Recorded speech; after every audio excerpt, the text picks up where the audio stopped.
edit it. Where are you from, So there is, Diana?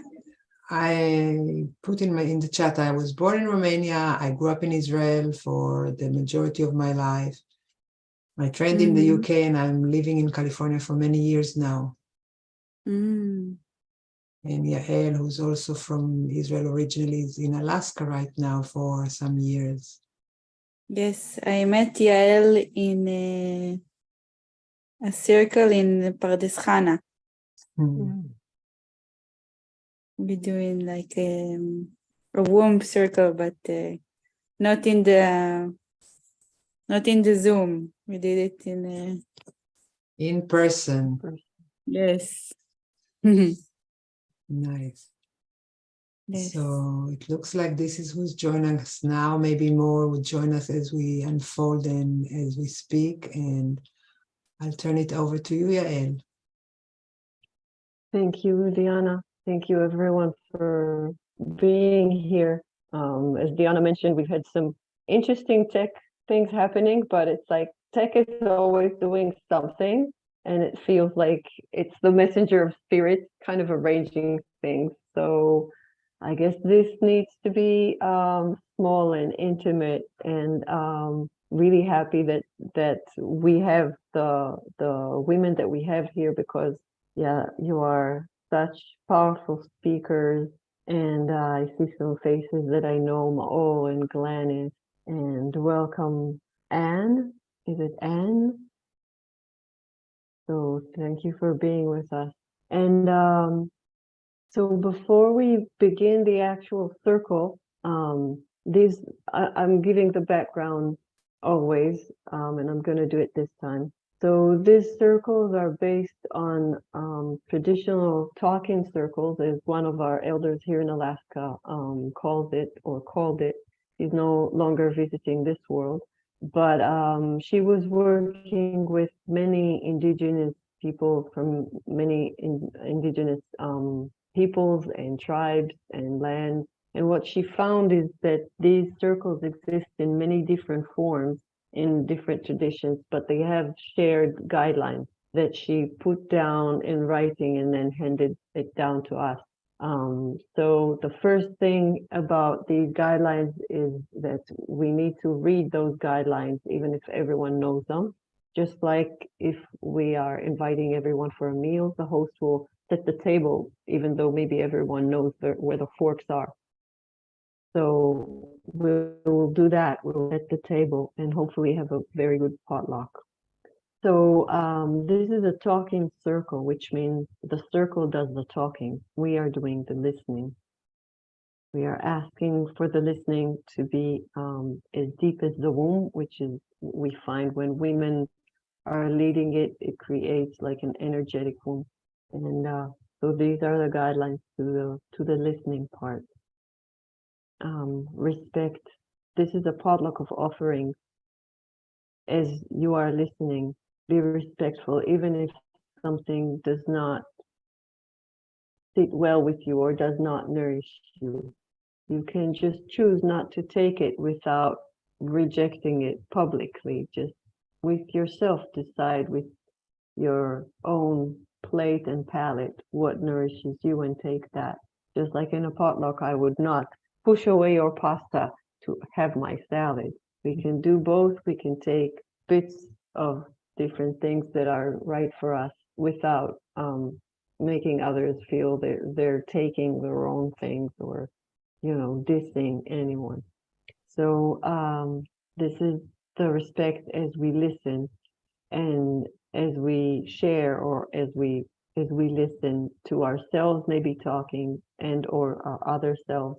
We ask to be respectful to yourself, to your other self, to time and attention. So each one of our speakers will have about 8 or 9 minutes to share, and we ask to be mindful of that. And again, we know that sometimes when our speakers are speaking, they're actually also listening, and the words are coming through them. But they're also in a very kind of deep listening. So time may be more flexible, but we still also need to have respect for that so we can maintain the attention and the way we listen. We ask to listen with innocence, just like the innocence of a child, without judgment or resistance.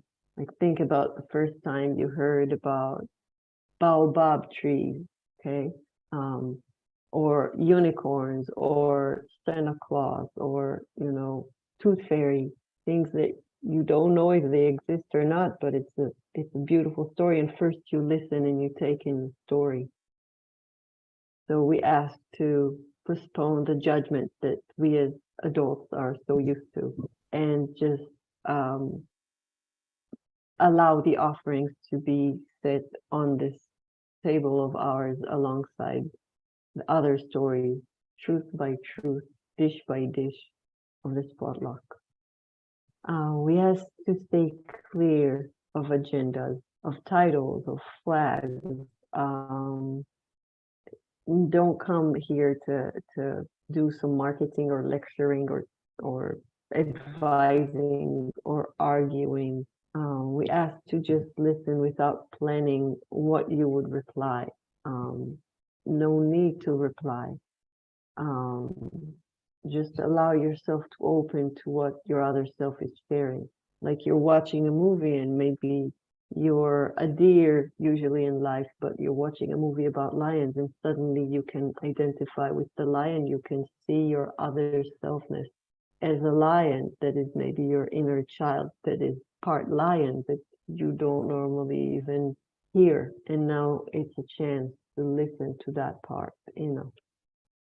When we speak, we don't crosstalk, and no one has to speak, even our speakers. If you feel you do not need to speak or you don't want to speak, or maybe you're called to do something else, please do.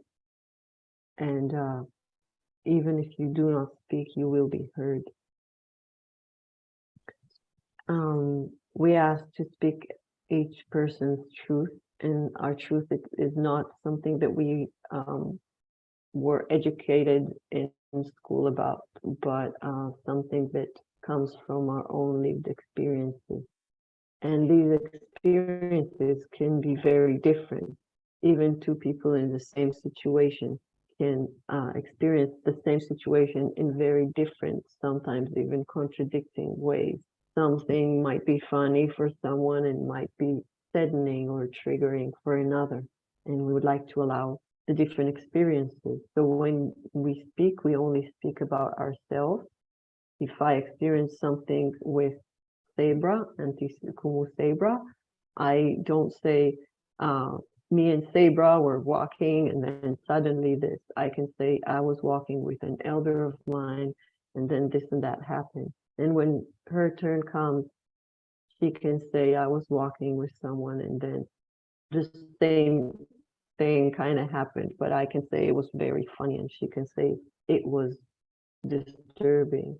And it's not to argue, it's, you know, and you don't even know if it was the same experience or not, but it's reminding us of our experiences. And I can see when someone else is speaking how something that I may perceive as annoying could be actually a teaching for someone else.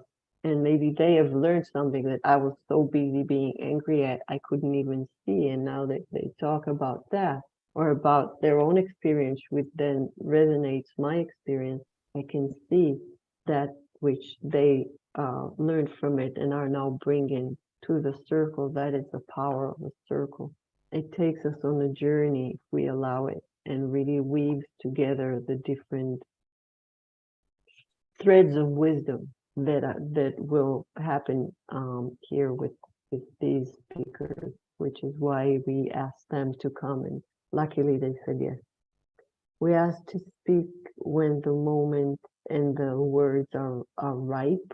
So not like me when I'm, you see, constantly kind of looking for words, but if you can kind of feel how it comes from inside and then wants to come out of your mouth, and it's smoother, like I just experienced while talking about it, interestingly. And we also ask, and this is easier since we are women, to expand. You know, sometimes it's not so easy to accept an other self, but just like with pregnancy, we can accept an other self to the fullest. And maybe it's uncomfortable, maybe we're a bit heavy, maybe there's heartburn or there's, you know, all kinds of discomfort. But then we expand and something new can begin to emerge in us and possibly maybe outside of us. So that is our request. And the last thing is that if anyone has something they want to add to this or to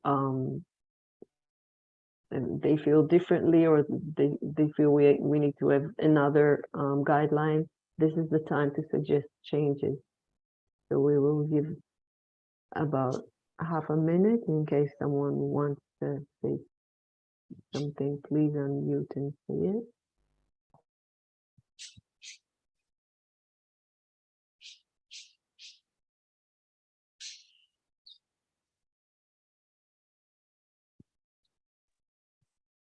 Okay, thank you. And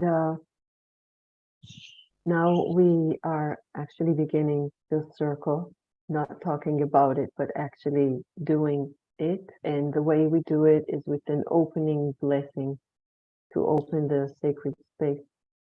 And so we have Kumu Sabra from Hawaii joining us, and she will give us that opening blessing. Please, Kumu Sabra.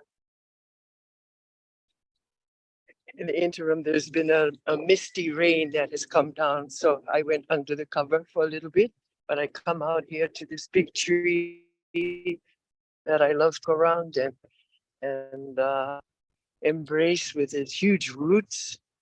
There we go. And I greet you with this chant that speaks of Kauai, that speaks of the rain that falls on our land, on our island, that speaks of the cliffs on the north shore of the island, that speaks of a waterfall called Waialoha, which literally means the waters of love. Mapu kahanu o kalawa e i ka pali, mapu no i ka pali o Waialoha, aloha wale i ke kapa huki palai, palai ka huli leo le ai ka uka o alakai, noi noi vale mai no ka lehua maka noi, vivo i ke anu, anu akula i ke ala nui ku ilima ka naka o mauna hina e ho kahi ala ho i o vau vale no, e hihi na pua i no i taha nui uke ai. Aloha e, aloha e, aloha e.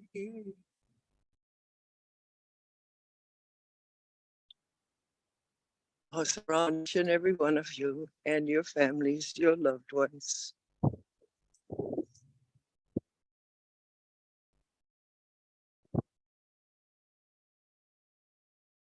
Mahalo, Auntie. Wow. What a My beautiful, pleasure. what a beautiful chant. What a beautiful tree. And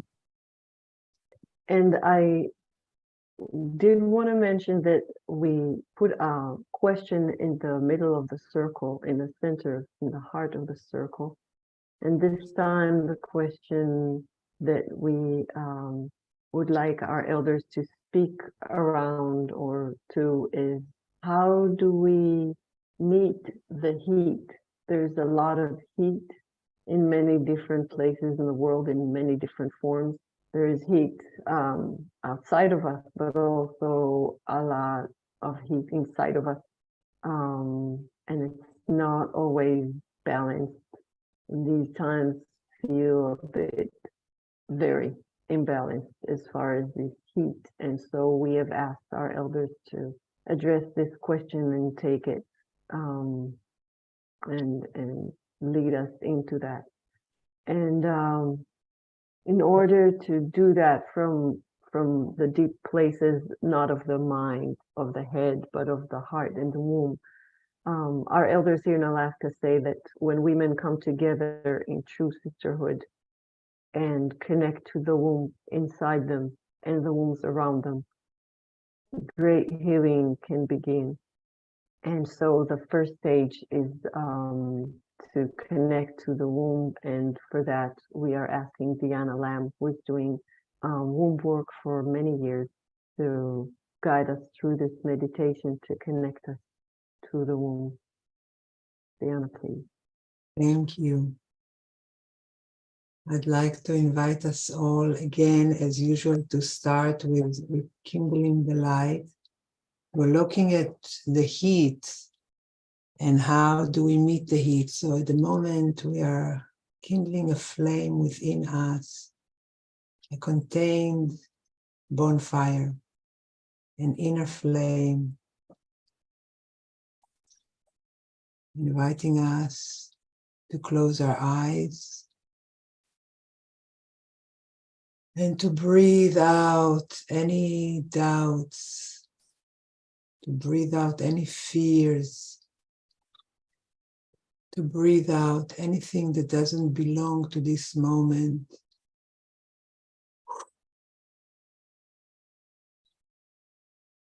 To breathe in the freshness of this moment right now, with all that it contains, with all of its possibilities, with all that it can conceive and grow and birth within us in the next coming moments and breath.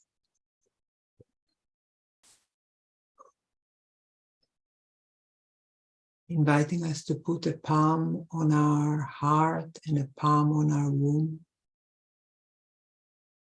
And to take a moment to just breathe into our hearts and wombs, to greet our heart in this moment.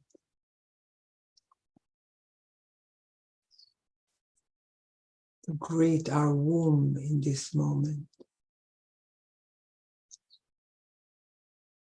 This womb of ours who contains all that sprouts and grows and flourishes within it.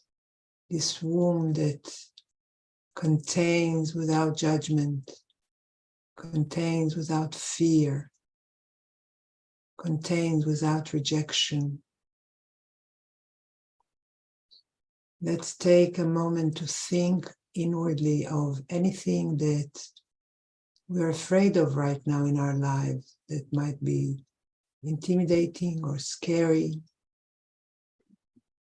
or too hot to touch, physically or metaphorically. And seeing how the womb would engulf it with compassion. The womb that is compassion, rechem, rachamim. Rachimu in Aramaic is love. Rechem in Hebrew is womb and compassion. This womb of ours, whether yours be flesh and blood or etheric if the flesh and blood was removed, this place inside of us each that contains, that holds with compassion, can we put in that womb anything that at the moment we can't meet with any other part of ours, the places that might be even threatening for our hearts, our wombs can contain. Let's put in our womb that which we can't meet in this moment, without rejection, without embracing, just containing, without condoning, agreeing or disagreeing, without judgment, allowing the womb to engulf it as a spark of life.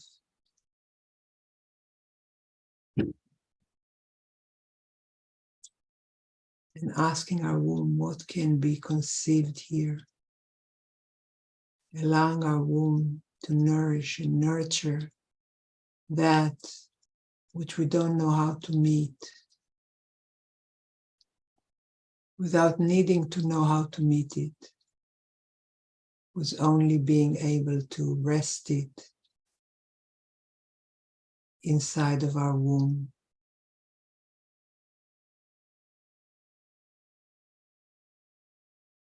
And seeing how that which we fear is responding to being contained in compassion.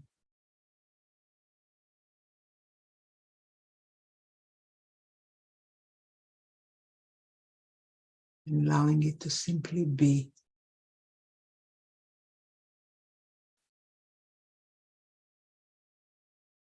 And checking in with our heart to see what happens in our heart in this moment, while the womb contains that which is difficult for us to meet.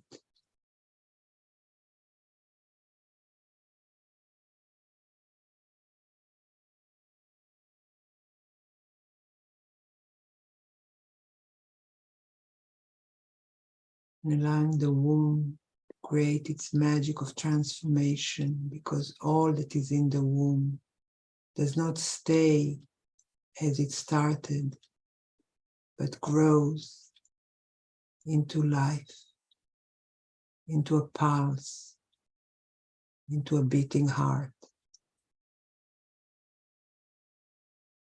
Trying to see if we can allow a beating heart to emerge in our womb.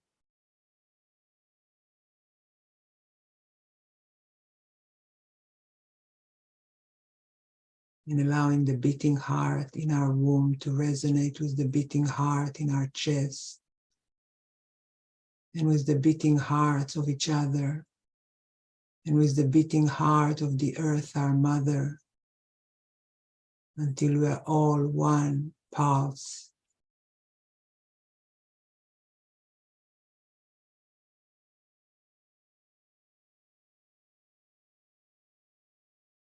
And letting that pulse reverberate within us and all around, as far as the whole earth.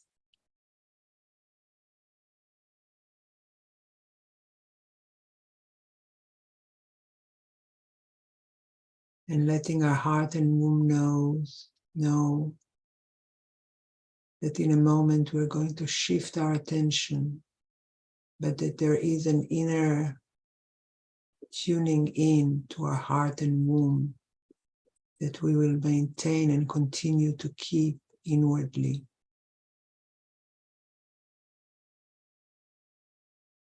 If you feel moved to keep your arm, your hands on your heart and womb, please do, or let them rest in your lap or at your sides.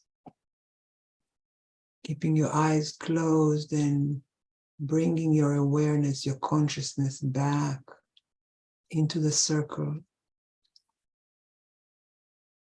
into this moment. With our eyes closed, remembering the surrounding where we are now sitting, the room around us, the point on earth that we occupy. Bringing ourselves more present in this moment by wiggling our toes, our fingers, stretching to bring ourselves more present inside our body.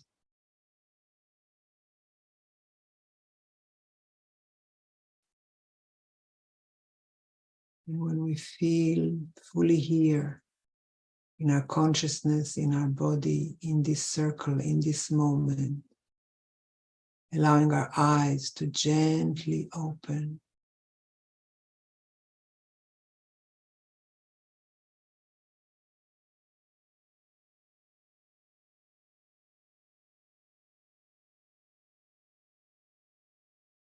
And welcome back.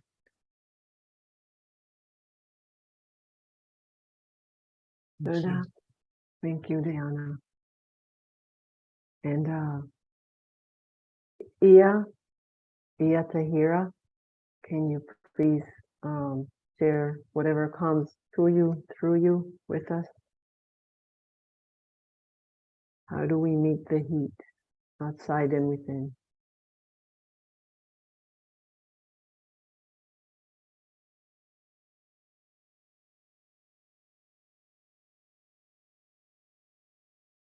You are muted.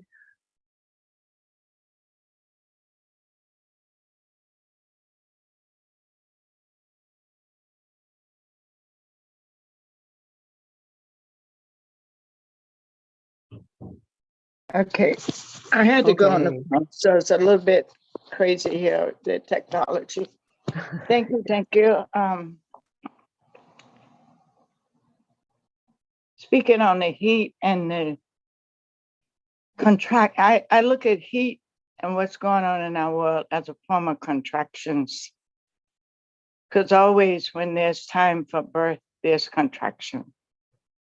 And that in this situation, there's a contraction and there's a shifting contraction because there's that energy of fluidity.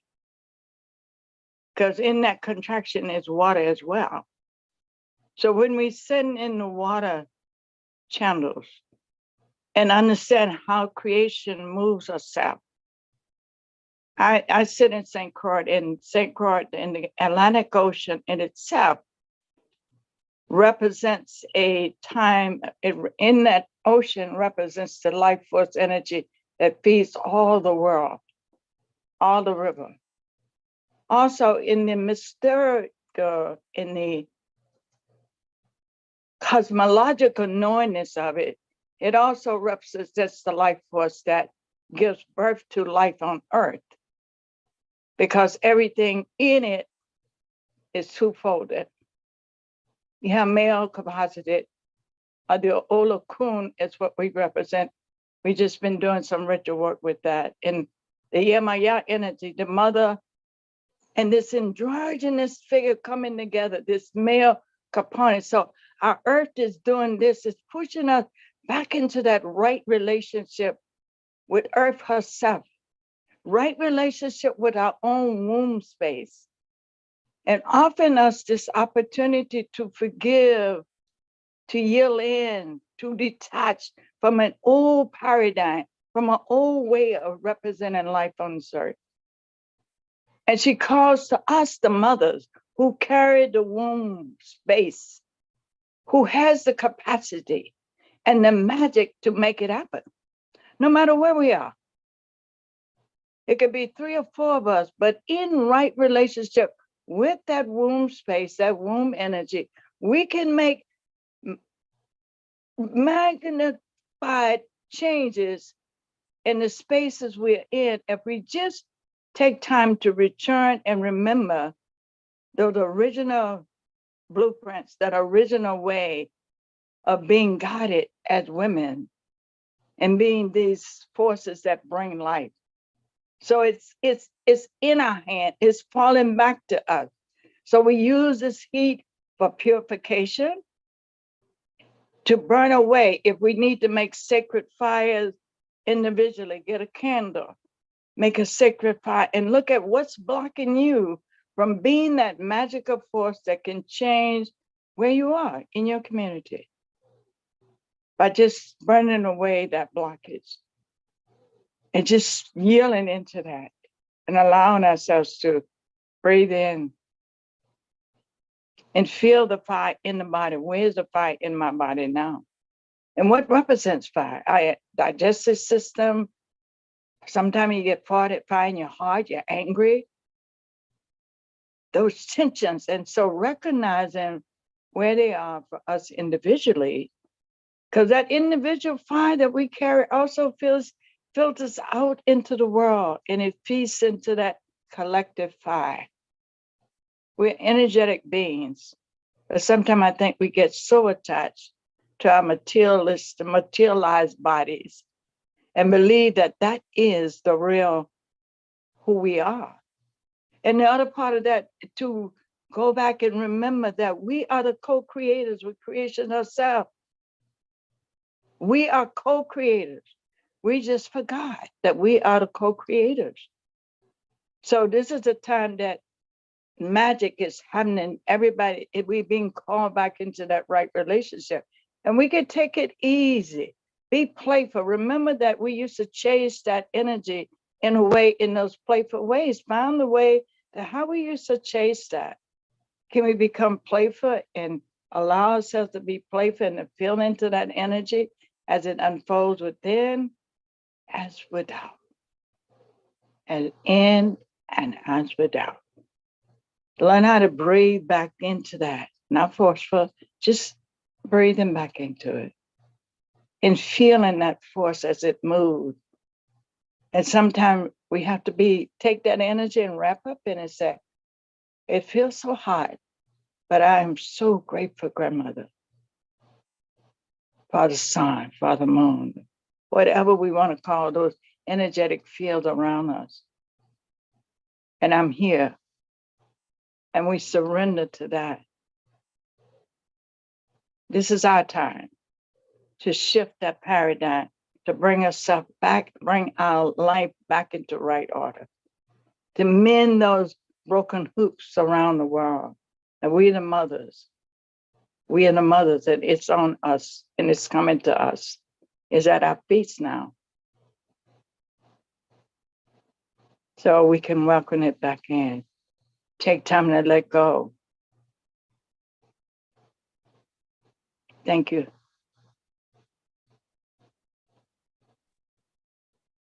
Ashe, thank you, Ia. It makes me think of I have this plant here. It's called Devil's Club.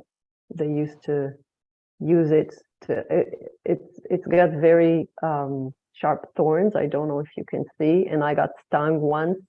I could feel the sting for days.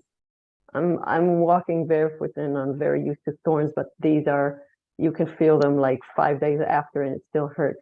And they used to heat to beat up women who were considered witches with those. And and then you know, when I heard the name of it, I was just fascinated at first. This doesn't grow in Israel. So when I came to Alaska, I was, you know, I immediately was drawn to this plant, and then I learned the name, and then I learned why they call it that. And then I thought, if this is the Devil's Club and you are the one using it as a club, then what does that make the one who's beating up the person? And then I learned some more, and it turns out that they used to burn, the indigenous people here used to burn this as cleansing, and it's a powerful medicinal plant, which often, you know, the scary ones hold great medicine in them, and this is nature's way of protecting them. And in thinking of the circle and of what Ia was bringing up about how do we burn not, you know, without fear, as Diana was helping us release the fear.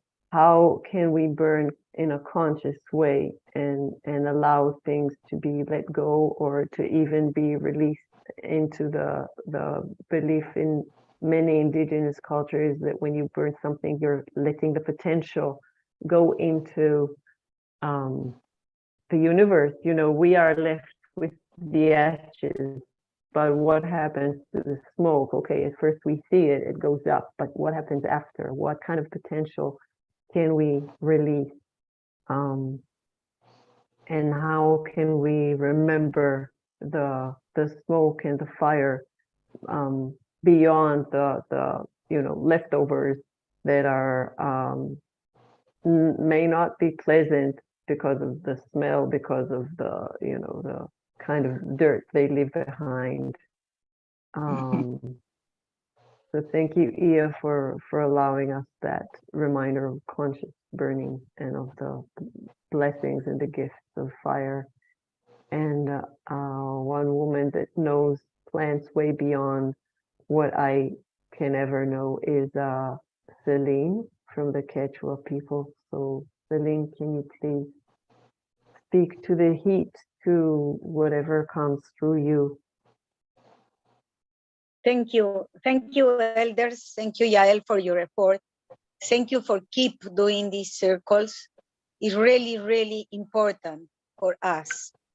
And I am super grateful for being part of this circle, honored. I cannot start without honoring my grandmother. One of my grandmothers was Quechua and the other was an Aymara. And today the Aymaran women are being killed, are being attacked by the army in Peru. So to find a peace of mind and send to my grandmother this asking for permission, I will start with a brief singing that she talked to me. It's in Aymara. Aymara is one of the oldest ethnic groups worldwide. Mama Torita. Hala chui manimili guagua. Hala chui manimili guagua. San Juan hui piru jurjasca. Hayan hayani concor cayuni perdón mayiri. Jutitanta. Ay mi palomita. Perdón mayiri jutitanta. Thank you.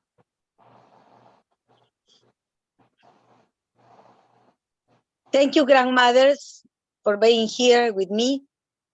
Thank you for all our ancestors coming into this circle.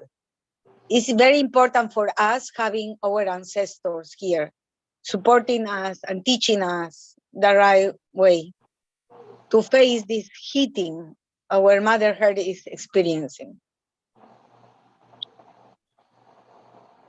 So I want to share with you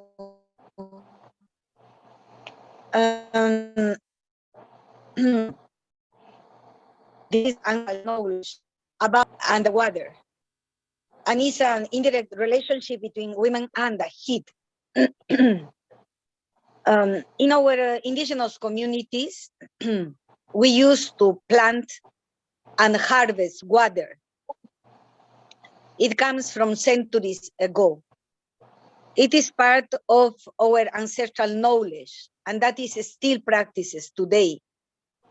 And this practice has even begun to be replicated in other countries for other indigenous groups.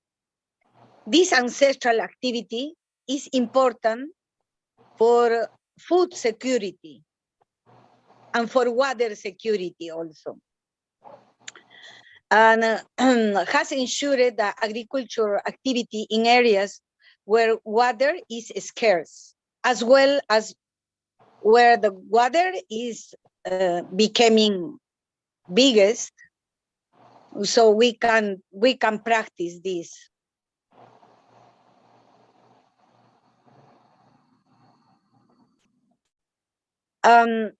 It's a simple and very women way, and have always done by women in these indigenous groups here in my country.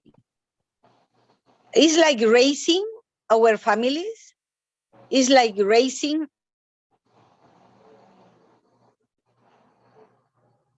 our children, like raising our siblings, raising our parents. It's all about raising our water. Yes, water and Mother Earth can be raising. We can raising our water as well as we can raise our families.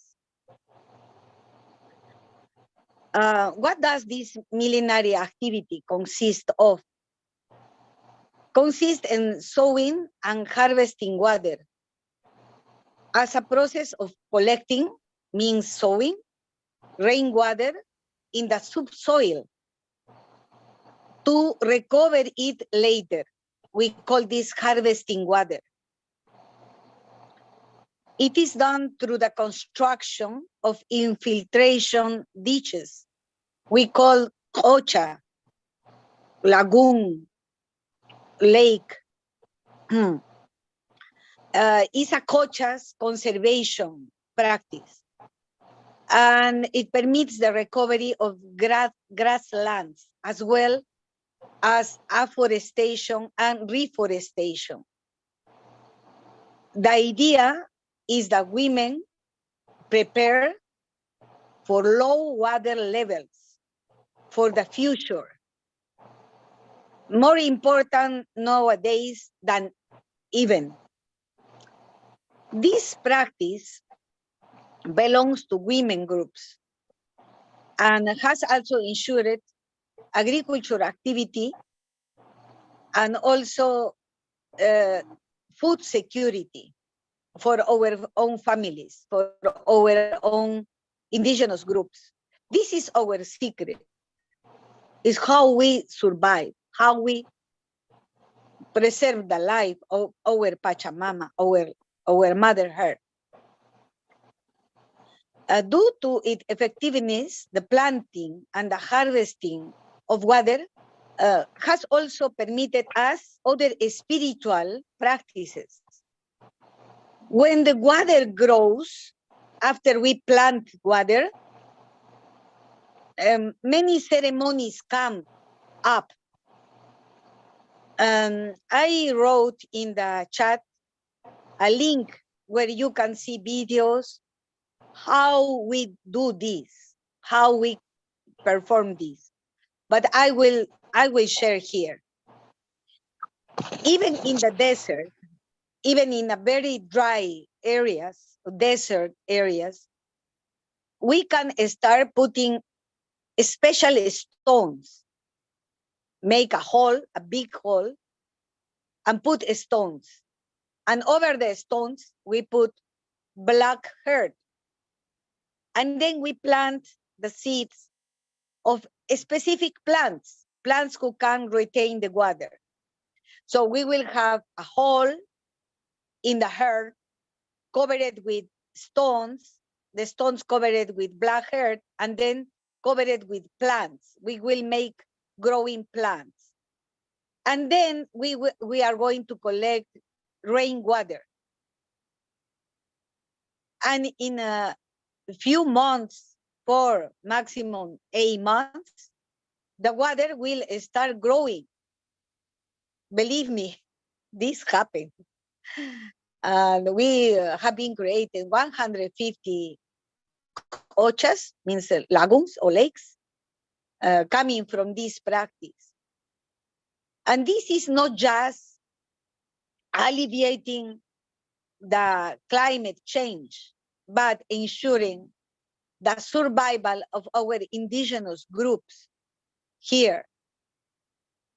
And also, my grandmothers teach me how to raise my children, as well how to raise my water. It's like raising your own family, raising your parents, raising your siblings, raising your family, raising your lagoon.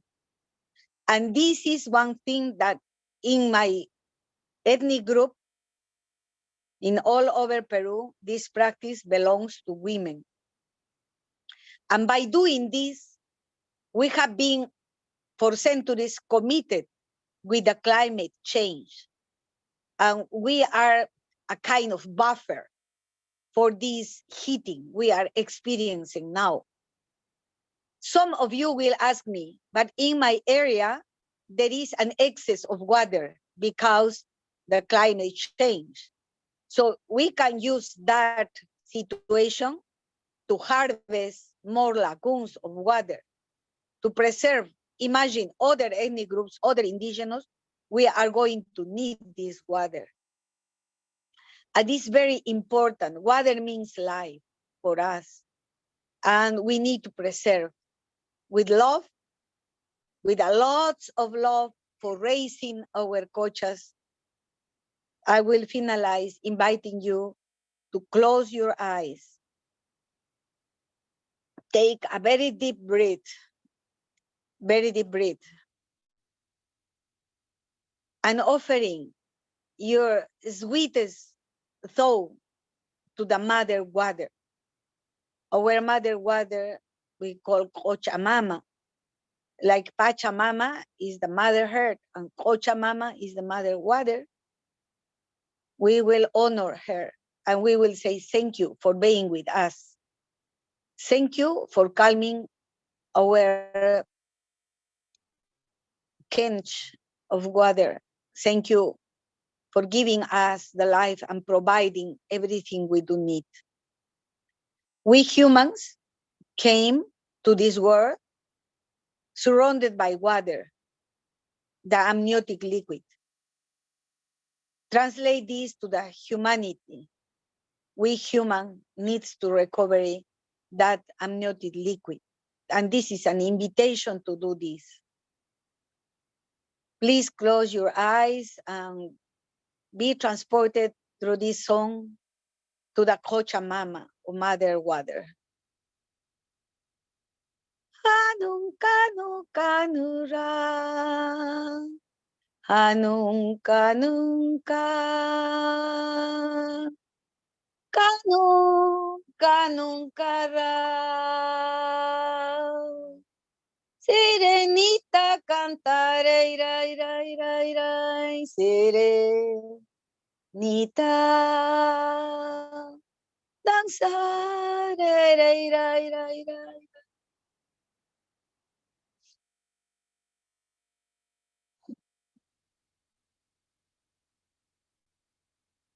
Thank you so much.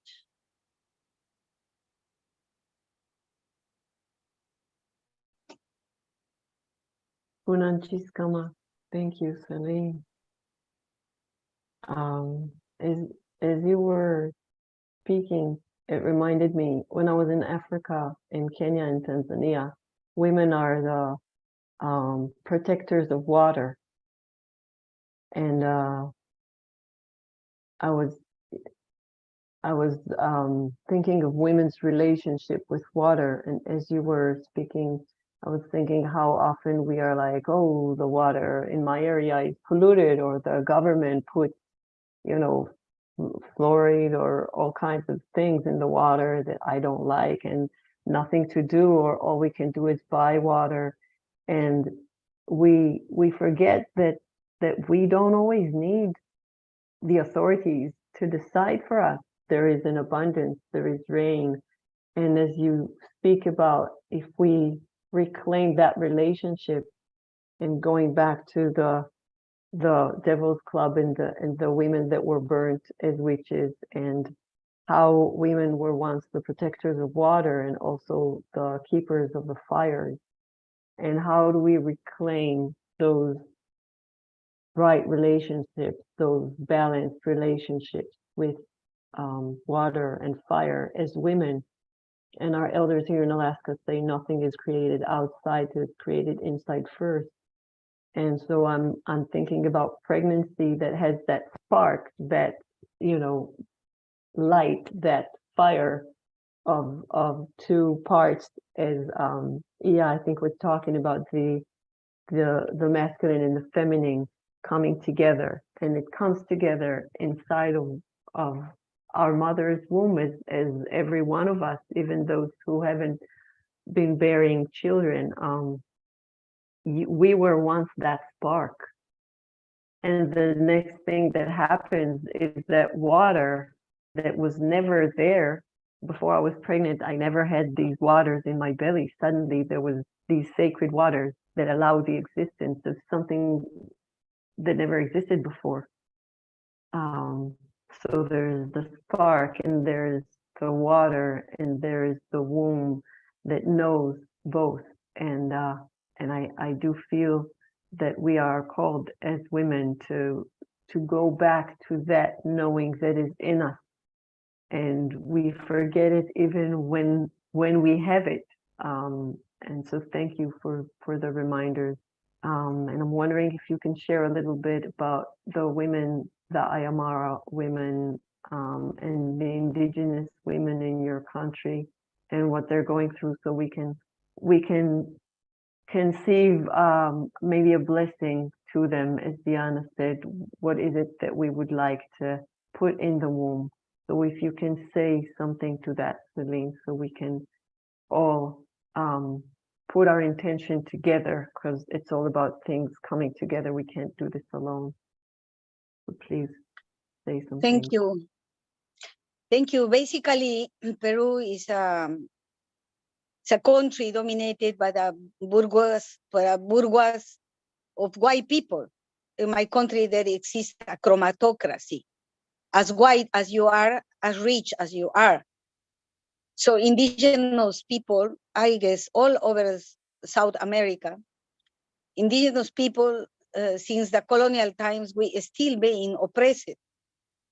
1 year ago, the Peruvian people has elected an indigenous president by the very first time in history. I am not defending him as a person, but the identity he represented for us. And now he is in jail because he's an indigenous. He do many mistakes also. I am not defending him. But what means this president for the Peruvian indigenous people is the identity. For the very first time in 200 years of Republican history, an indigenous man was elected. So for the indigenous people, this has a big meaning. The indigenous thought, finally, we will recover our lands. We will recover our water. But this not happen. So the army and the Congress started a dictatorship that's 7th of December, 2022, recently. So the indigenous people has started demonstrations against the dictatorship. And the army has killed 79 people, and all was indigenous, all was participating in pacific demonstration. So the International Human Rights Watch came to Peru. The International Commission of Human Rights came to Peru, and they enacted a report. These two reports says there is a clear racist bias in these almost 80 assassinations. All the dead people are indigenous.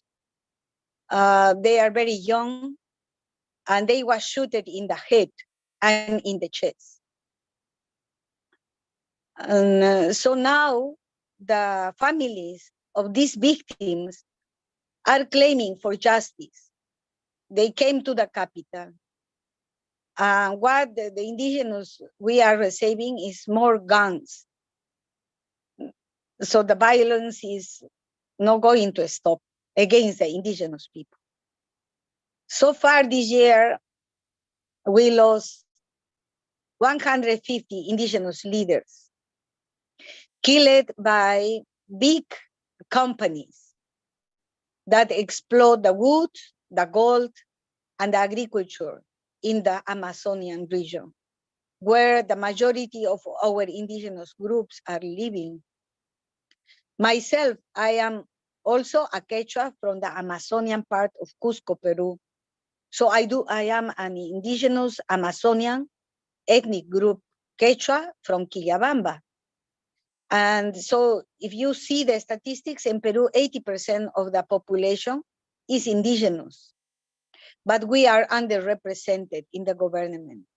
And now we are facing these assassinations. We don't know hope for justice. I will be grateful for your praying and got some information about what is happening with the indigenous people in Peru, and pray for us. Thank you. Thank you, Celine. Many places in the world are in flame in these aspects. I know that in Colombia, there's also some agreements that were made with indigenous people and were overturned, and there is a lot of tension, and a lot of people are getting killed, and a lot of lives are threatened. I know that in Israel there's a lot of corruption, and the the nation is very much divided, and it's something that feels unprecedented. And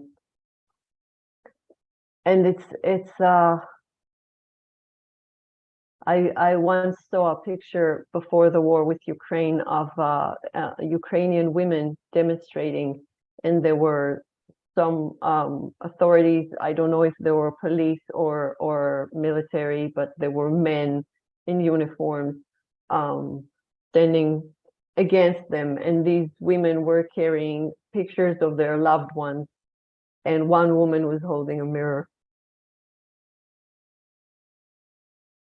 And it felt like she was saying to the soldier whose face was in the mirror, you know, you are also my son, and you are also lost. Please come home. And I feel that so many of us are lost, even if we seem to be on the other side of this conflict. And so I wish that through the circle we can maybe I don't know, burn and send out the intention that we will remember that we are our other selves, and not shoot at the heart and the mind and the womb, but shoot love to these places, and remember that which the womb knows, to accept our other selves, even when it's uncomfortable, even when it's not nice, or when it hurts. And so may the hearts open, may the killing stop, may the violence come down, and may we harvest good things like water and good future for the next generation, our children, and so on. So thank you for that reminder. And may the people of your country and people in other countries, find peace. We are unsere peace. We are, we are needing peace. So may we be that peace, so that we can harvest more peace, just like you are reminding us with the water, just like we know, with the light, that we can. I mean, if we join another light, it doesn't diminish the light, but makes it bigger. So may we help each other to make bigger that which will help us all. May we bring peace. And with that, Suzanne, I would like for you to share what comes through you, please. Thank you. I appreciate listening to everyone. We all have our inner selves to talk about.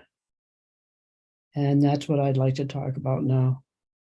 I've been working with some other people in my village here in Canada. I am teaching art.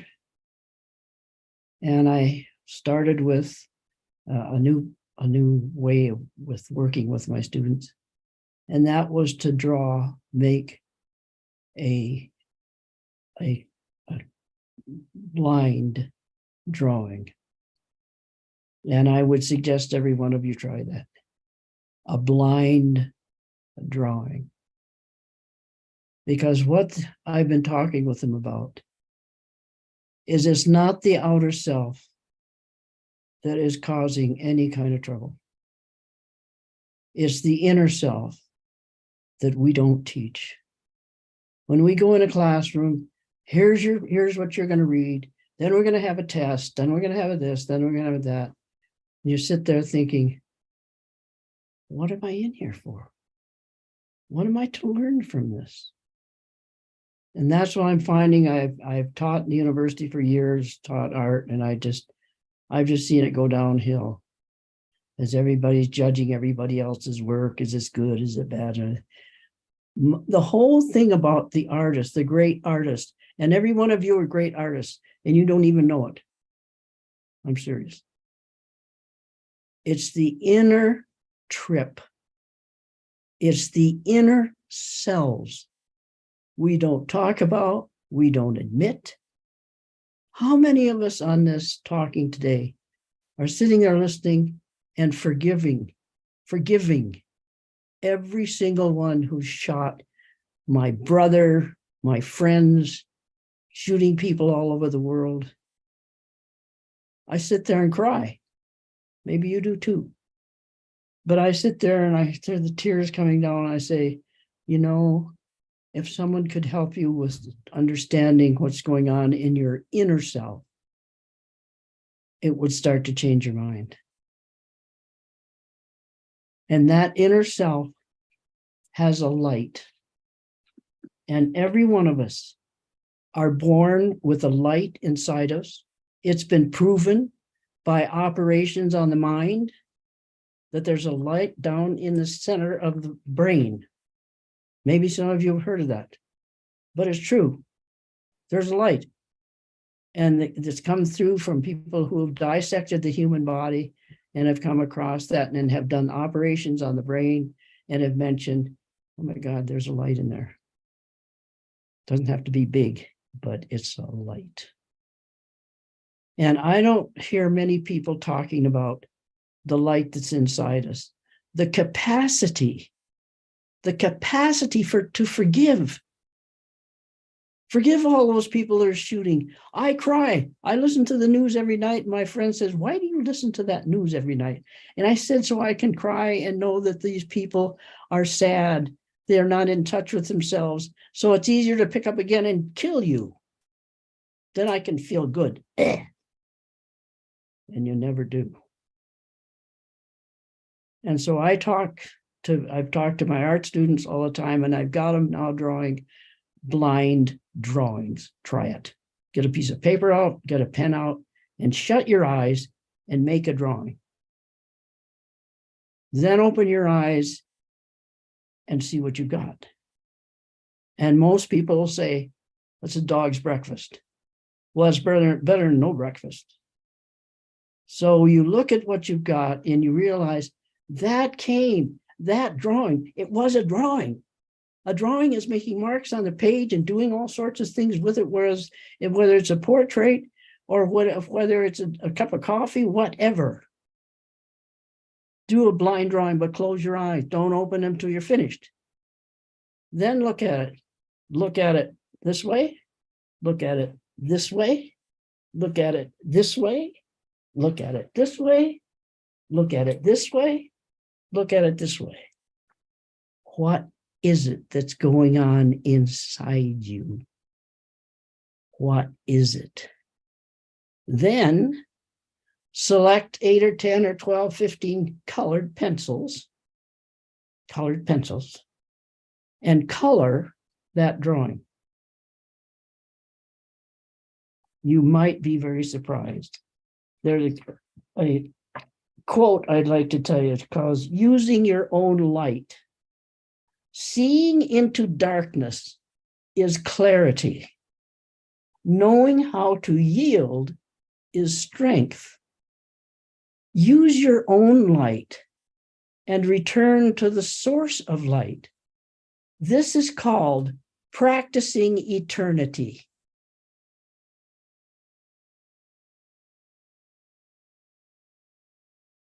Did you get that? Or do you want me to say it again so you can write it down?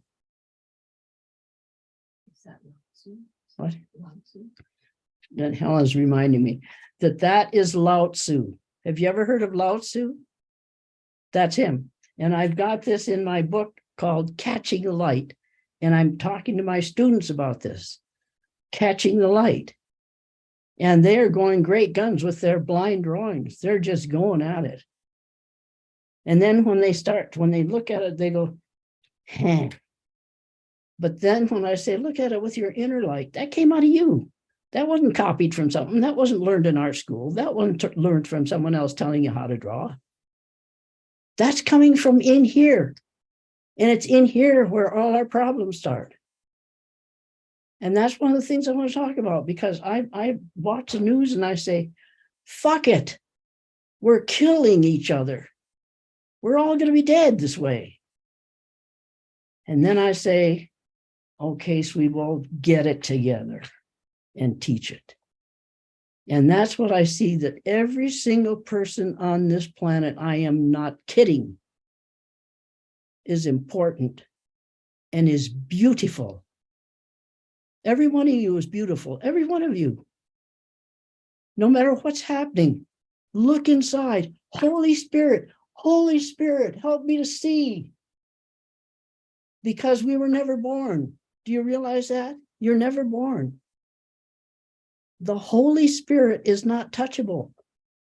It's not a being. The Holy Spirit is a Holy Spirit. And it's in every one of you. Every one of you has it. And every one of you has it to look at if someone shooting someone else and forgiving. Forgiving. You're giving back their love. And yet we do the news, so you take sides. It's very easy watching the news to take side. And call and point to the tube and call it names and all sorts of things. But I prefer to look at it and say, I must forgive. I can't live in this world without forgiving. And that means I forgave myself first. How do you like that? First. I'm supposed to get everybody else first. But until you get that inner thought and give it every night to the Holy Spirit, Holy Spirit, you saw how I thought today. Forgive me. I want to be a whole spirit, not a half spirit that's killing through the mind and the other guy's killing through the gun. What's the difference? What's the difference? Then the news comes out and takes sides with this one and that one and this one and that one. And I go, ho hum. Okay, thank you. That's where you're at. Okay, thank you. So that's all I have to say. Is I'm teaching my art students this. Thank you. I'm teaching my art students this. And they're saying, blind drawing? I said, yes. And blind means eyes closed. Oh. And then now they're starting to look at it and they're starting to see shapes in it and lines that connect, and they can start seeing there's something beautiful in there. And I did it. And I said, you can do it every day with everyone, not making judgments about them. You look at them, each person is a Holy Spirit, period. If they're picking up a gun and shooting someone, that means they've lost the thread. They've lost the connection.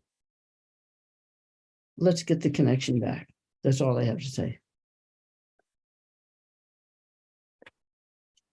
Thank you, Suzanne. Can you read the quote from Lao Tzu again, please? Seeing into darkness is clarity. Knowing how to yield is strength. Use your own light and return to the source of light. This is called practicing eternity.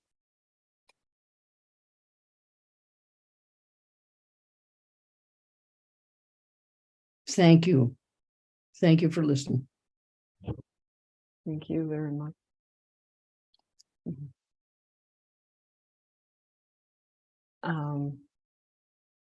Sabra, I see that you resonate a lot. Maybe you would like to share next?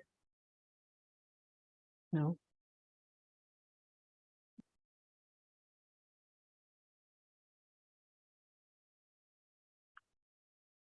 Kumu Sabra, are you trying to unmute? Actually, yeah, I would like to hear from others first. Oh, okay, thank you. Catherine?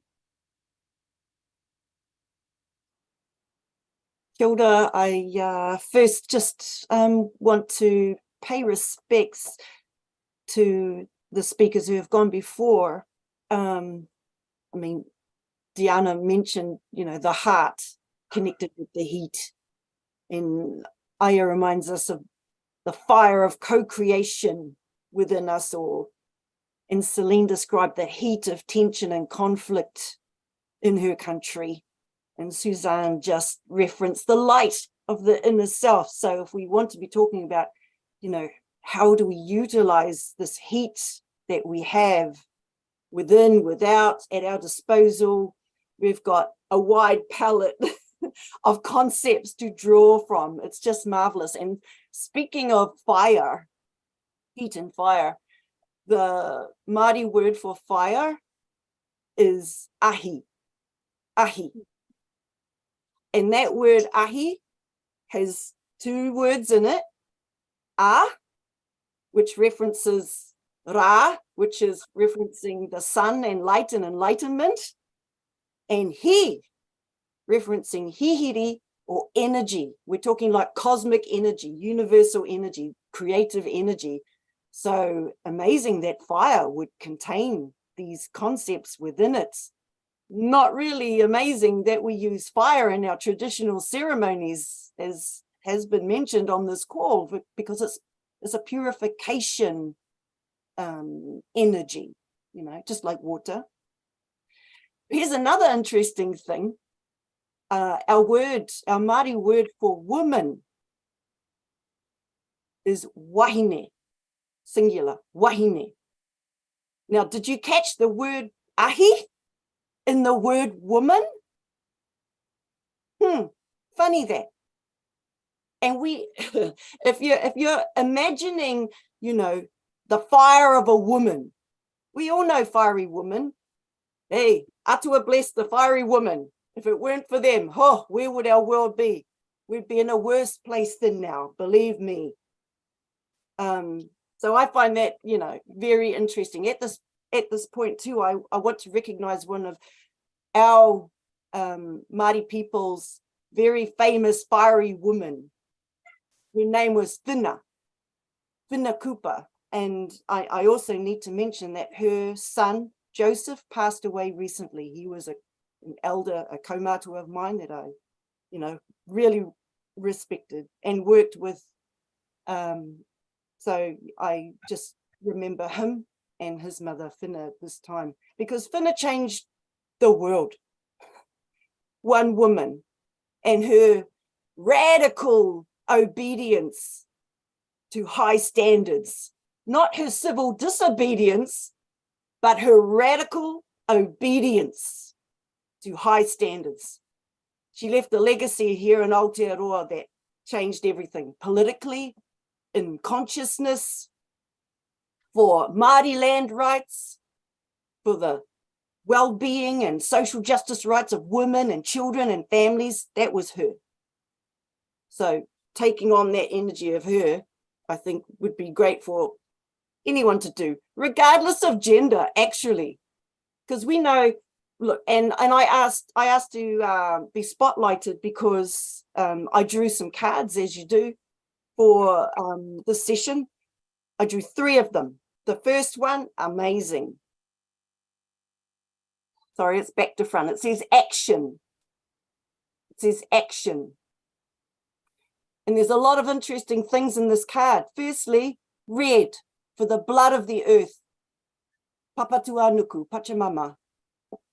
That's what he's grounded in. And that's what, he's working in that energy. Black, for the womb, for the source of everything, pure potential. It's darkness, but we know that in the fractal universe, those dark places, as we just heard, close your eyes, go into the darkness, okay? Go into that void, if you want to call it a void. Go into that dimension where all the wisdom is. Okay? And another interesting thing, look how he's alone. He's alone. The work of someone who stands for something can be a very lonely journey, but someone's got to do it. Okay? We're called upon in this time to do it. What else do we notice? Being alone, no other people, but he has access to all of these energies around him, right? The supernatural ancestors, his human ancestors, nature, you know. So what? He doesn't have many physical things, but let's face it, nowadays, obsession with physical things, materialism, consumerism, that just weighs you down. The things that are important are the things that you can't hold and you can't carry with you in a physical sense because you carry them in metaphysical ways. That's what's important. Our spirit is what's important. Our purpose in life is what's important. What you do matters. So yeah, there's a lot going on there, I think. And of course, red for the heart. I mean, if we think about the emotions as a firehouse, as a engine room for compelling you, you know, you can be the emotion of, oh, I feel motivated, I feel inspired. You know, our word for heart, by the way, because the heart organ is most closely associated with emotions, many people associate it. Our word for hearts, one of them is manawa. And in the word manawa, you have mana, which is authority and power. Your own personal authority and power, your sovereignty. We're sovereign beings.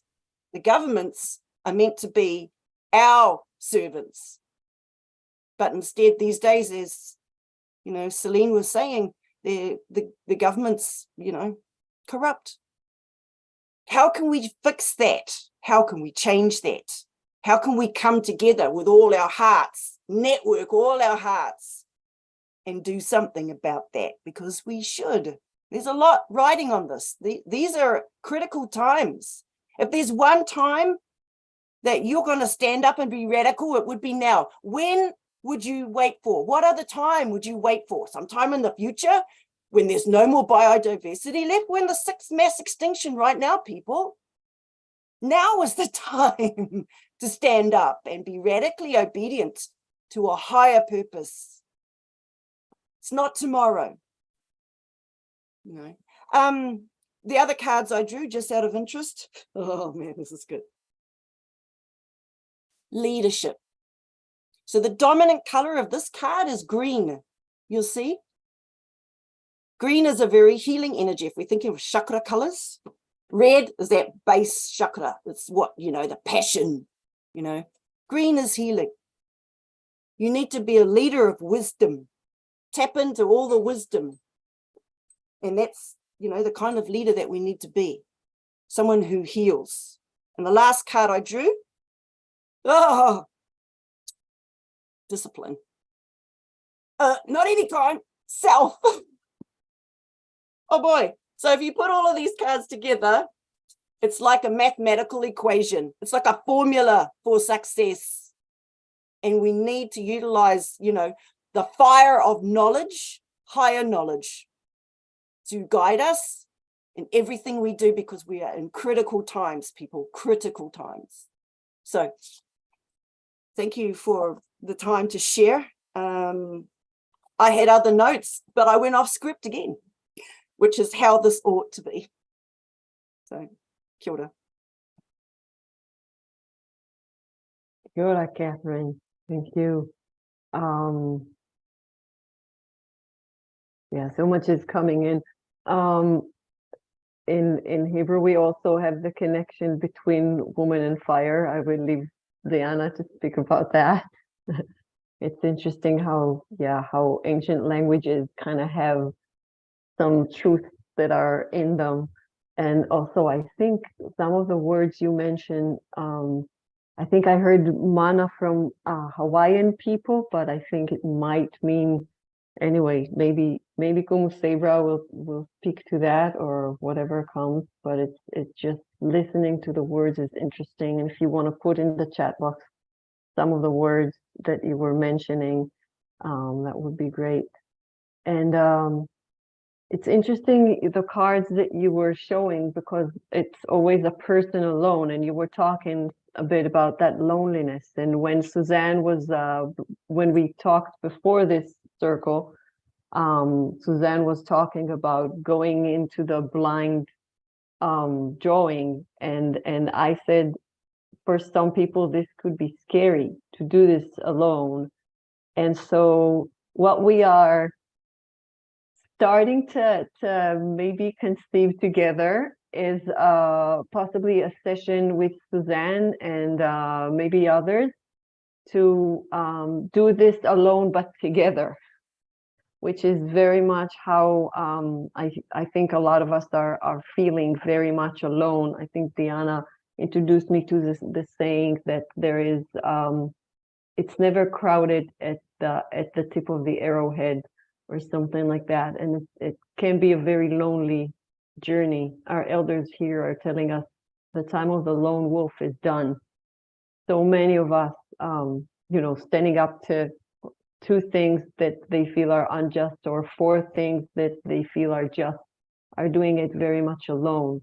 And as Catherine was saying, it's time to start weaving the web.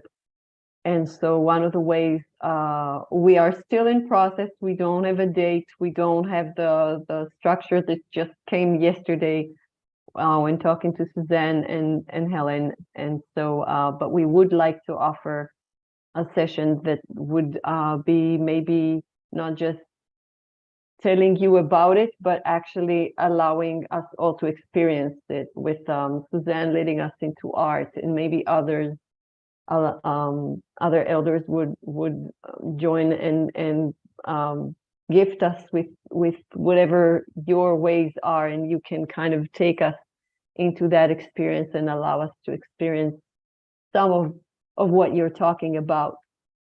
So that is something I want to put out there for our elders and our women of wisdom to start kind of feeling, and also for our audience to start knowing that this might be happening. And also, if you want to write to us, our website should be able to receive emails, and if not, I will definitely put my email in here, and feel free to share the journey that you are going through, or the ideas and the things that are sprouting. Speaking of the green and of the plants, the things that are already kind of coming through for you, and we will see where it takes all of us.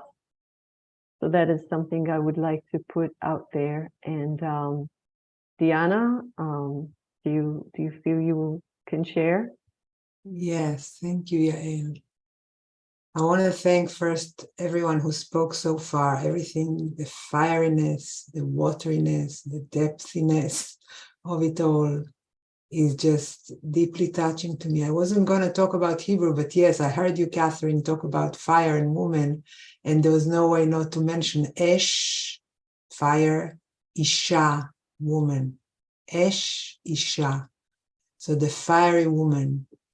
And this brings me to the fire of woman. We talked, spoke about the birthing pangs, and Celine mentioned that we are, this heat is a birthing moment. It's the moment before dawn. It's the moment before the crowning of the baby's head. But I was thinking of menopause. I was thinking of this heat as power surges. So our planet is going into a power surge. They're known in physiological terms as fire, hot flashes, but hot flashes are power surges. And the fire of the power surges forges us as wise women. When we birth, we're forged into women, into mothers, through waters. At menopause, we're forged by fire into womb wisdom, into the wisdom years. If you think of the fire as a forger, we forge iron into tools in fire. We forge clay in thousands of degrees of heat into art. We forge silver into jewelry. We forge raw materials through fire into being anew.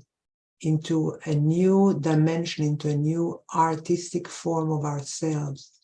And the fire is birthing us. If we ride the power surges, if we ride the fire like we ride the waves of the oceans, riding the fire, rather than being consumed by it or being fearful of it or being burned by it, we surf the fire waves into the wisdom years, into the wisdom phase of our life as women, as human beings, as a planet.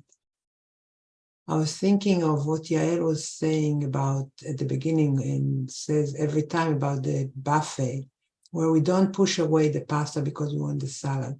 We don't push away the fire because we want water. We ride the fire.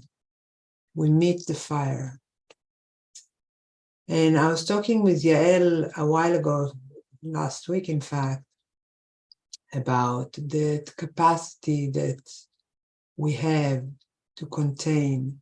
And we were talking about what's frightening in the world right now. And the image that I have is that of a virus and an ant on the back of an elephant. We're not here to be afraid of the ant. We're here to embrace the fiery power of the mother elephant, of the grandmother elephant, that shakes her back and shakes us off her back, and respect these shakings as a birthing of a new world. If we are looking with a magnifying glass on the virus, on the ant, we're afraid of it. If we're seeing that it is just a speck on the magnanimous body of the earth, who will survive us and our follies for eons beyond our visibility and our ability to envision. So fear is a tunnel vision. Fire is opening us up to seeing the huge, larger picture. And that zooming out, for me, is an antidote for fear. Aho.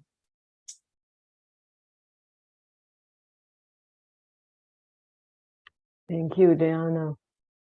It's, just put in the chat box the Ish, Isha, and the rest of the quote that Suzanne gave us that is really connecting to everything that this circle is bringing. And as you were talking about kind of expanding the vision, and as Suzanne and Catherine were talking about the kind of that blind space and how it allows us to see things when we surrender to it. I'm reminded of the how smoke often like when we're angry, that's all we feel, that's all we see is just the anger, and we forget, the love underneath, or everything that we have built, because we are ready to just burn, and it's like we can't even see, but we need to know that there is other things that once the smoke is gone, we will be able to see. So even though we may not see it and we may not feel it, we need to know it. Otherwise, yeah, we won't be riding the fire, but we will be maybe taken with it. And those heat flashes, I'm experiencing them, and recently. And so I was, again, with this circle, I was like, what is this heat? And is it coming from inside, outside? What is going on? Am I feeling what Mother Earth is feeling? Is that what she's going through? So it's interesting that you have that. And then I thought, when else as a woman have I felt heat? And I was thinking about giving birth. When I remember I was driving with, my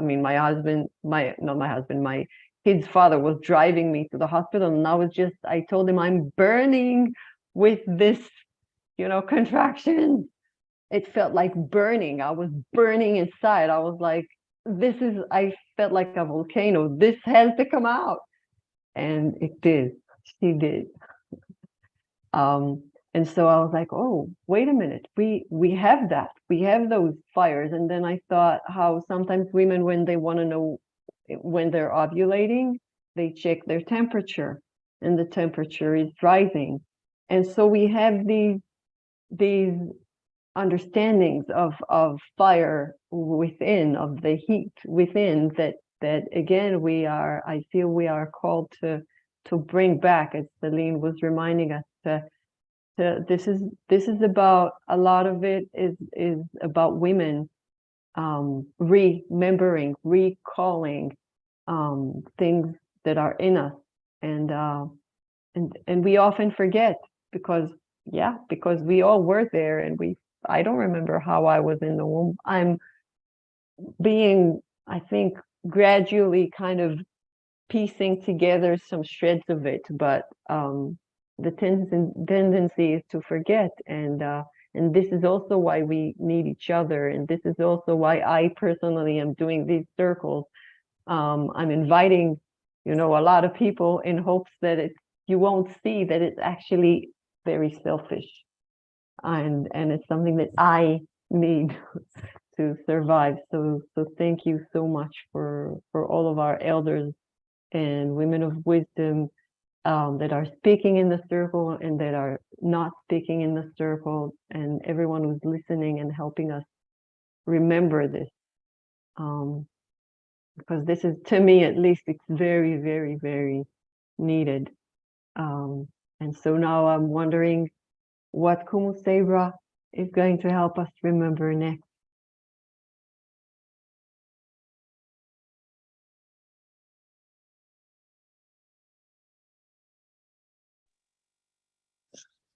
Oh my goodness, this has just been a wonderful sharing. I have so enjoyed listening to each and every one of you. And I would actually prefer to listen to everyone else, as I hear myself talking all the time as I'm teaching. And I'm learning from you.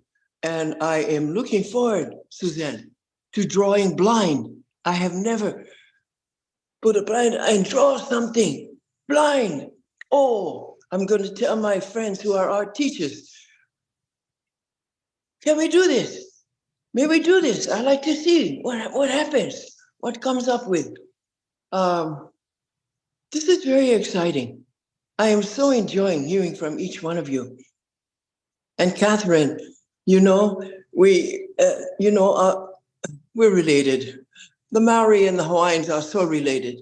We have this similar language, very similar language, if not same, just little different pronunciations. The use of the word ahi for fire. Yes, vai ahi, the place of fire. The vahine, the woman. Yes, we are the ones with the fire. Over the years, I've had to learn to control that fire. Yeah, but it still burns. Yeah, it still burns. And, the fire of co-creation. Celine talking about the Quechua, the water, the food, the climate clearing. And we have, what we have in common is water means life. Where we have vai, where we have water, we have life, which is why we must protect our sources of water. We must keep the forest green. We must keep our waters unpolluted and pure. And I am so appreciating this time, Yale. Thank you so much for organizing this and bringing us all together. It may seem like just a few of us, but it is so meaningful and so wonderful to see all of you from around the world. Ia, around the world. Deanne, all of you, and in the opening chant that I did, it speaks so much of water. It speaks of ahi. It speaks of the importance of these elements in our lives, in our communities, in our families. there is unity, you know. Yale, you bring us together and there is unity. There are common feelings, common emotions, common values that we all share.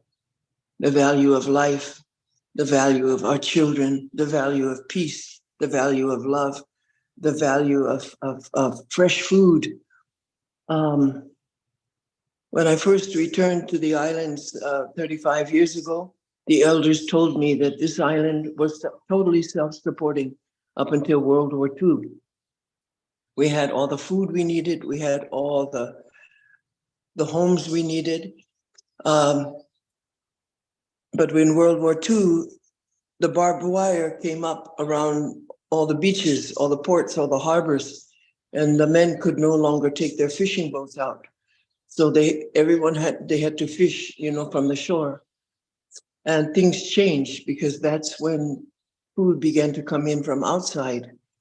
And things that we unfortunately enjoy today, like Spam, all this food in a can that has so many preservatives in it. It's not especially good for us, but it's kind of delicious, a little bit at a time. But the importance of keeping our communities safe, keeping our communities with the food that we need to live, with the peace that we need for our children, our families, ourselves. And then some of you touched on the subject of gun violence. It is a concern. It is a concern. Luckily, we have not had any school shootings here on my island or in Hawaii. But as I read about these things across the country, they greatly disturb me. They're greatly disturbing. You know, this cannot become normal. This cannot be allowed to become normal. And recently in the school, we had a training session. It was to secure the children and keep them safe in the case of an armed shooter on campus, and what we do, how we do. It is a horrible thought, but it is unfortunately one that we must consider, and we must be trained to keep our children safe. But even more than that, we must start early to prevent the violence that we see elsewhere in the world. And so we do that. We do that here on Kauai with, I've just completed a series of outdoor events where we've taken young people, high school and college age, to different places to care for our ancient sites or to care for our ancient fish ponds that once supplied, again, all the food that this district, this area needed to live, and that we hope to put back into production again. But I am greatly heartened by listening to all of you and your stories. And I thank you, Yale, very much for pulling us all together. Mahalo, mahalo, mahalo. Thank you.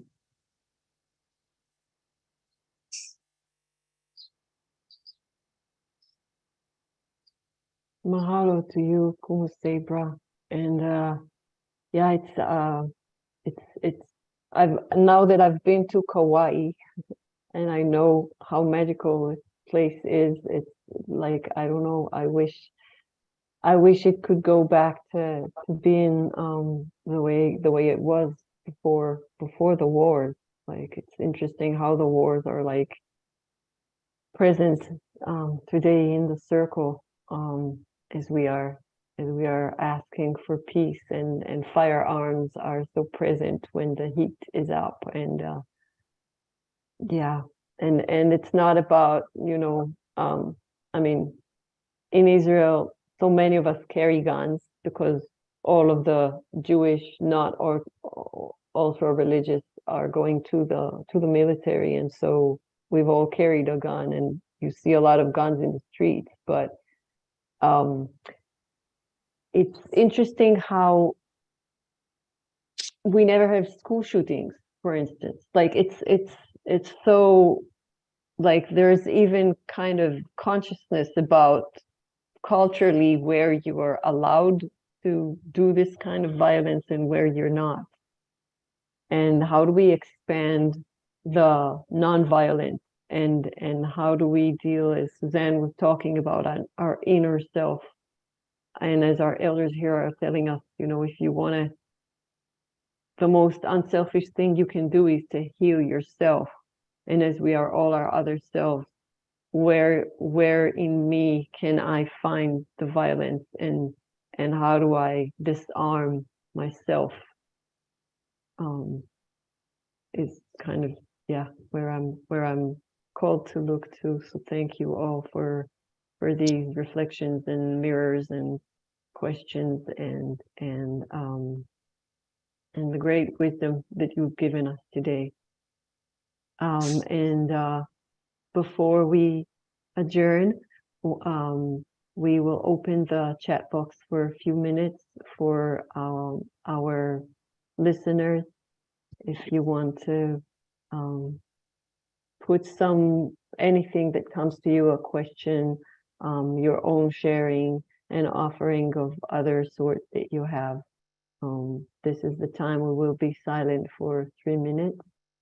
And then Iya Tahira, you will give us the ending blessing, okay? We will go into silence. Thank you.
Thank you.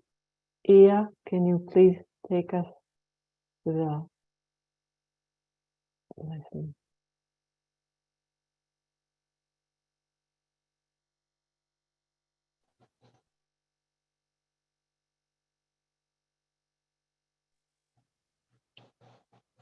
I'm so grateful for all the women. There's so many thoughts that came to me while we was talking, and so many threads ran through this whole conversation. And I thought that in our time, I don't know about any other time, it feels like in our time, perhaps in all times, we are at that tipping point where underneath there is something magical happening that opens the way for all of us to be connected again in that sacred thread of creation itself. And perhaps in those places that we've gone, I heard forgiveness. Can we forgive ourselves for having perhaps brought some of this about in our own way, in our own avaricious ways of attaching to something and not seeing the whole? And perhaps this was the way that for us to learn our greater lessons. Because sometimes I think we judge what has gone forth as opposed to saying, what have we learned from the way that we were or have been on this earth? What have we learned? How has it informed us about that breaking apart and perhaps in some ways being disobedient to creation in a way, to ourselves, to our own inner creation. Just take that in without a judgment, but be willing to go back to those hard places, those most difficult places, and not allowing ourselves to blame one part of that. It's all belongs to one culture group or one group of civilization. In some ways, it belongs to all of us because there's some lessons to be drawn here. And it feels to me that we are coming home. We're coming home to our soul imprint, to that agreement that we each make, no matter what our religious orientation, our spirit orientation is. Do we know that earth is a place where we come in to be this our greatest lesson, our greatest school is earth, and that we all are an evolving being. This is just it's like a stopping place or like a port that we come in, and we know that we have a short time here. And so we might want to unbusy that time with frivolous stuff or things, meaningless things, accumulation, and look at how we want to use that energy in a way of being the co-creators, but being gentle with ourselves. So I'm thinking like what's coming to me is a song. And it goes, I'm coming home. I'm coming home. I'm coming home. I'm coming home to the motherland, where the grass grew green and all the waters flow. I'm coming home. I'm coming home. I'm coming home. I'm coming home to the motherland, where the grass grows green and all the waters flow. I'm coming home. And while you feel that water flowing, it's flowing right now. If you put your hand on your belly in that womb space, you can feel that water flowing, because that emotional center informs us that we are coming home. There's a great disturbance in this water today. So we are coming home. We're coming home again to this great remembrance of what it is that we agreed to be and do on this earth. And that burning away of those original mothers who held that sacred way was the silence. But we are not silent, because that fire still burns today.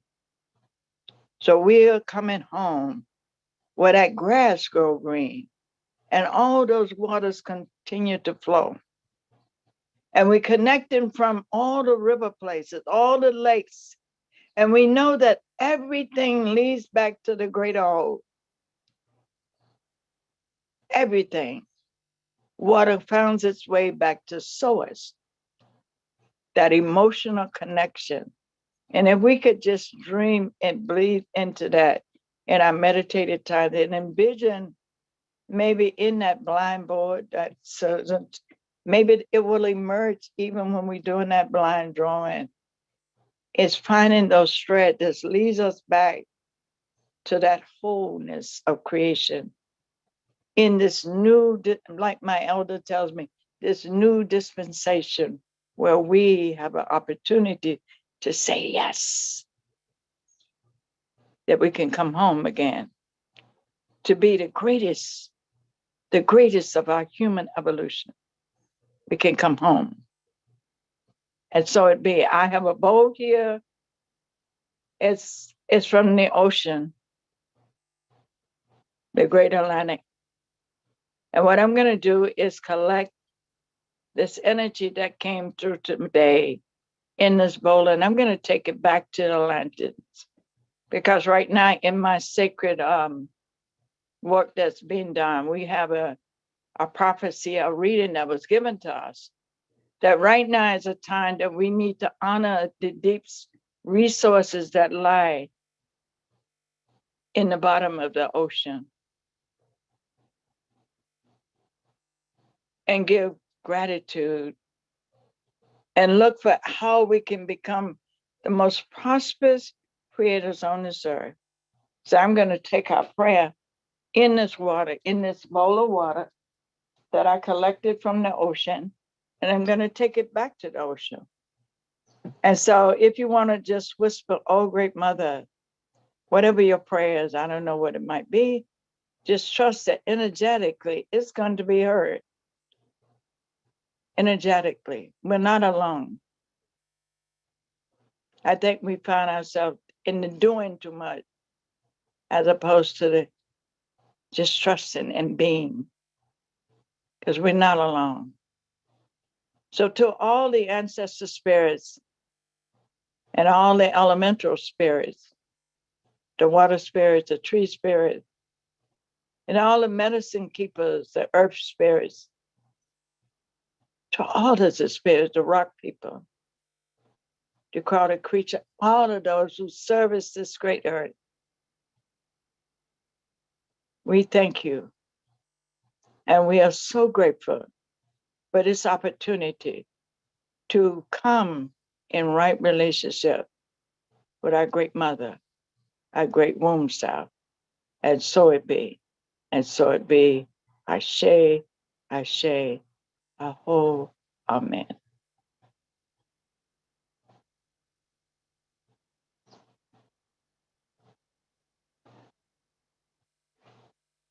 Ashe. Thank you. Thank you, I don't know if everybody, you got a for snapshot. creating it. Oh my God.